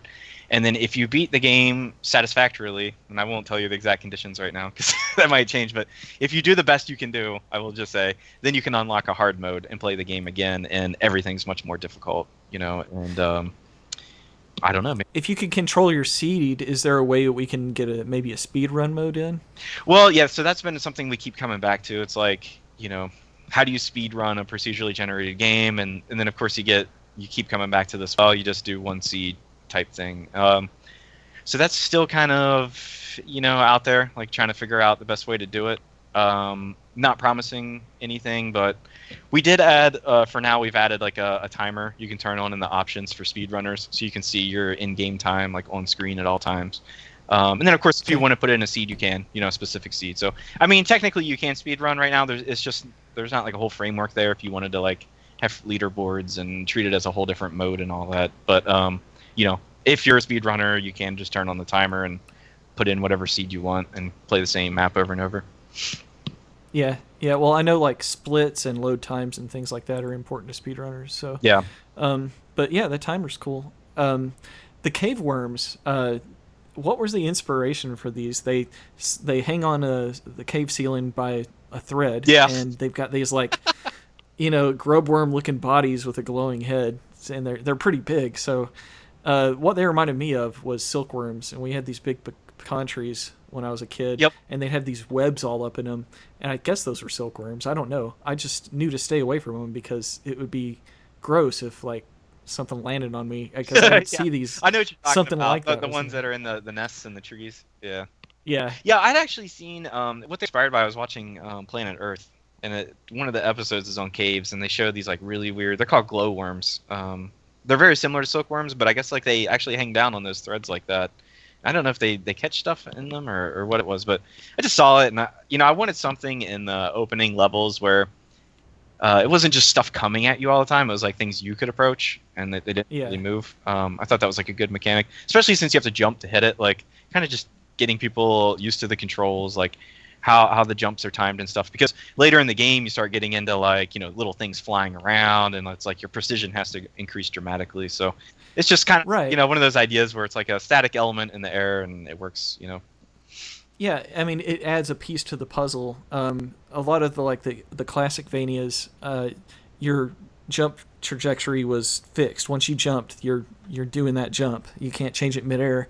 And the way the enemies moved and the patterns they had, and the way the designers would combine those, it was like a puzzle action game. And I think like the things hanging from the ceiling, you have to approach those a certain way. That's a very simple, quick lesson of showing you what the game is. It's like, here's an enemy, this is what it does, this is what it does when you get close to it. So how does that interact when you throw another element into it? That's like the whole love of the genre to me. Oh yeah, for sure. So, and we made just as many stupid mistakes when we started. Like one of the first enemies we had in the original prototype that we released for the Kickstarter was rats. So there's like all these little rats running around, but it's like you have to duck and then attack, at the same time to hit the rats. So it's like we'd watch like videos of like beginners playing, and it's just like all these rats just like constantly hitting them because some people hadn't played those kind of games before and they didn't realize you had to duck. And we even I think in that build we even started you with a knife, so it's like you had no range and you had to duck and you got these tiny things coming at you, and it was just like super frustrating. So it's just been a learning process, of like, okay, how do you start like things at their simplest and then kind of build them, to be different and change them up and, kind of make things not more complicated, but, just subvert their expectations, I see. So what game engine are you developing this on, or is it something that you've made yourself? Well, it's our own game engine, but it's based on the XNA framework. Okay. And that was it's basically a framework released by Microsoft for the Xbox 360, and that's when we started developing games. Actually, was right around that time when Xbox Live Indie Games was big on 360, and you could like make a game and put it on there, and that's really like where we cut our teeth, was making stuff for that. And is that when you met Dan? Because I'm sure he was probably around then, right? No, we or didn't. Maybe he went to Nintendo by then. Yeah, but dude, you did not talk to anybody. Like the way that they had that set up with the Xbox Live Indie Games program, like you never talked to anybody from Microsoft. Like you filled out some paperwork and submitted it, and then to like get your actual game onto the store, like you had to have other people that were developers like approve it, and you had to have so many. It was like a nightmare, man. Because if you wanted to put out an update for your build, like you had to go all the way back through certification. And our big game before, well, I say big, but in quotes, before Chasm was Take Arms, and it was like a multiplayer side-scrolling shooter. So I think kind of like Contra, but 8 people all on a map together shooting each other. And we launched the thing, and it's like got all these problems like that we didn't see in the development environment. And then it's like, well, we can't just put out a patch. It's like you have to go back through this whole like peer review process and get people to review it and approve it. And then there's like a delay from the time they do that to when it shows up on the store. It was just like a nightmare. We're just like, oh man. Well, things have gotten easier now with Steam and all that. Oh, mess, so. Sure, yeah. They're just like, do it whenever you want. So tell us about your other team members. So there are 5 of us total. Myself, I kind of cover the design and direction and do a little bit of programming and all that kind of stuff. And then Tim Dodd is our lead programmer. He kind of programmed all the tools that we use to build the game, like the level editor we were talking about earlier, the core engine and the procedural generation and all that kind of stuff. And then we have James Stevelak, who's doing the sound effects and music. And then we've got Glauber Kataki, who worked on Rogue Legacy before this, and he's focused mainly on animations. He helps us out with like some smaller stuff here and there, like background elements. But our main background artist is Dan Fessler, and he's a bit of a pixel whiz as far as making like epic backdrops and all that kind of stuff. Oh, it's cool you got a Rogue Legacy guy in there. I enjoyed that game. The funny thing is like when I first met him, I was trying to find pixel artists like we were talking about earlier. Like you got to seek out these like very specific people, but there's a couple places where you can kind of like find a lot of information. And one of them, I think it was Pixel Joint, is one of them. I can't remember which. There's 2 main sites, but I was going through portfolios and I just kind of like ran across his, and he had some stuff from an iPhone game he made. I can't remember what it was called. It was like Deep Dungeon or something like that. But it's just kind of like a little iPhone game, but it had really cool art and stuff, and definitely gave me inspiration early on for what Chasm could kind of look like as far as like the sprites and all that. But so I messaged him and I asked him if he'd be interested. I was like, yeah, I'm working on a project. It's like a Metroidvania style game, but it's procedurally generated. And he's like, I'm already working on something like that. But this was before this was before Rogue Legacy was even announced. Like the only thing out there, like as far as information about it, was that they had an IGF entry, so you could see like one screenshot of it and like a one-line blurb or something, you know, because this was like maybe 2012, end of 2012, I think, when I first started talking to him. And yeah, I just thought it was so funny though. Like, what a coincidence. Yeah, at the time I had no idea, and then he was like, "Well, I'm already working on a game like that, but I love these kind of games, so let's do it." And I was just like, "Okay, like, that's awesome." But yeah, and then of course their game came out way before ours. But you know, that's how these things go. So the guy that's doing the sound, James, what was his last name? Steve Alec. What games has he worked on, or is this his first? He worked with us on our previous ones, 48 Chambers and Take Arms. So him, myself, and Tim have always kind of been working together on this stuff from the beginning, just kind of learning and going. And then Glauber and Dan Fessler that we brought in for the art side are new, so to our team at least. Will the soundtrack be available for purchase or for download later? Yes, definitely. Yeah, I don't know exactly how everything's going to work, but yeah, we'll definitely have the soundtrack separate if you want it. And then I think we were talking about maybe having a deluxe thing, like where you can buy it with the soundtrack or something like that. So, I see. All right. So, is there any other message you'd like to send to the design team for Bloodstained? Stay strong. I know what you're going through. That's all I can say. All right, last question for me. Do you feel that the genre has room for growth and innovation? Yeah, definitely. And like I said, like I mean, I think it's already seen lots of growth and innovation. You know, like I would have never thought. You know, like we were talking earlier about like Insanely Twisted Shadow Planet. It's such a weird idea. You know, it's like a Metroidvania, but you're a spaceship flying around. You know, it's like completely different, but kind of using that same core stuff. And I think like a lot of different people are going to take it in a lot of different directions. And you know, some of us will like it, some of us won't. But you know, I think you got to keep trying stuff and see kind of what sticks. Excellent, man. That's all I had. Did you want to add anything or plug anything, any websites or? Yeah, just check out our main site. You know, if you're interested in Chasm, check out chasmgame.com. It's CHASM game.com. And also check out our Kickstarter page. There's a link at the bottom because we have like updates with what everything that's going on and showing off like new stuff, screenshots and all that kind of stuff. So. All right. Well, but for those that hadn't packed it like me, I guess the closest we can get is watching Let's Plays on YouTube and waiting for your release date. Yep. Do you have a current window to where you're shooting for? We're definitely shooting to get it out this year. So I'm not sure exactly when yet. Basically, the last update we gave our community was out. You know, we're about to hit alpha here very soon. Once we hit alpha, we're going to make our like kind of final feature list for beta. And just, you know, keep the march going. So, you know, we're definitely getting very close now. And when you want to launch that flare to let us all know it happened, are you going to tweet or how are we going to know? Oh, you will know. We will know. If Dan does his job, he will be bothering you and everybody else out there to let them know that the game's coming. All right. Well, I appreciate your time, man. Thanks for meeting with me. Yeah, thank you so much. Really appreciate it. And best of luck to the Bloodstained development team. And yeah, thanks for your time.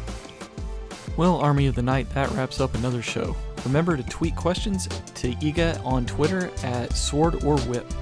The next update will feature questions and highlights from the community. Thanks for listening, and I hope to see you on the forums.